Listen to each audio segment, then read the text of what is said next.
And a good Friday evening, everyone, as we welcome you out to this Friday night GNCC preview. I'm Rodney Tomlin along with Mikey Waynes, and tonight it's round 5. We're looking into the FMF Camp Coker Bullet GNCC, the Marie Sportsman Preserve here in Society Hill, South Carolina. Mikey, I tell you what, this place is becoming a favorite, at least among the fans. I think the racers are becoming a favored stop as well, and it is the last stop for these riders and the race fans before the series heads north for the rest of the championship year. And this one's going to be exciting. Temperatures are great. They're in the low 60s. I would consider these perfect race conditions, with the course itself. We got some rain earlier in the week, but, if you look around, I think a lot of that got absorbed by the foliage around. Yeah. We got a lot of spring flowers out there. We got a lot of new buds on the tree out there, so it's looking nice and looks like maybe some of that moisture is drawn up, and we may have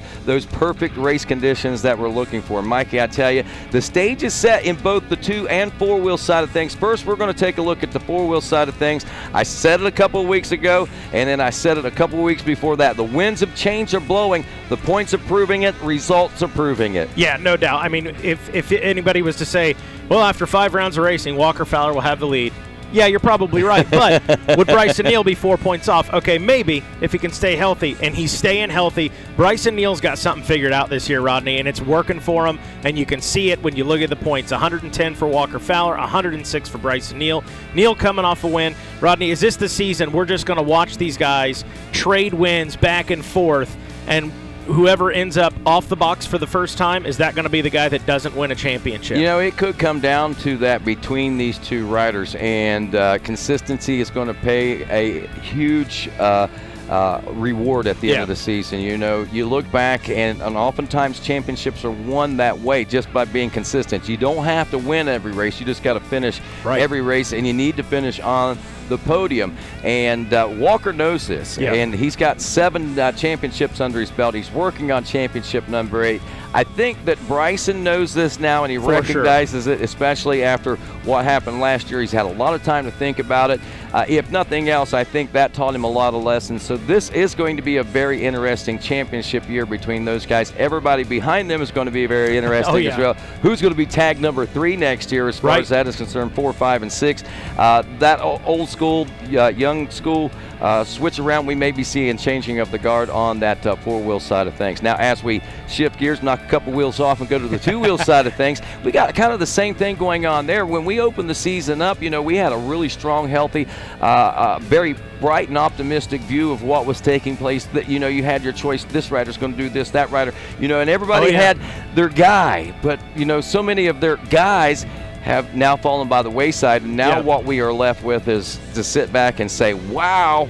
Now we start picking who's our next, who we're going to be fans of next. Yeah, it's been a wild season. It's still the Ben Kelly show here at round 5. It'll be the Ben Kelly show until he decides to walk away after so many wins or what. But the cool thing, Rodney, is watching all the XC2 guys kind of come up. Seeing guys like Trevor Bollinger out of the XC1 putting himself on the box. The emotion he showed after that round 4 just a couple weeks back was just raw, pure, awesome, and expecting big things out of him. And we still got great racing. Well, I tell you, they often say in order to appreciate what you have to definitely, find yourself in a situation where you don't have. And I think Trevor, was in a position where he realizes what he had before, and he wants that back now. And he is well on his way to making that happen. The XC2 guys like Lyndon Snodgrass, Rui Barbosa, and Angus Riordan, 3 international riders leading basically the charge in that XC2 on that second row, and they are vying for top overall positions as well.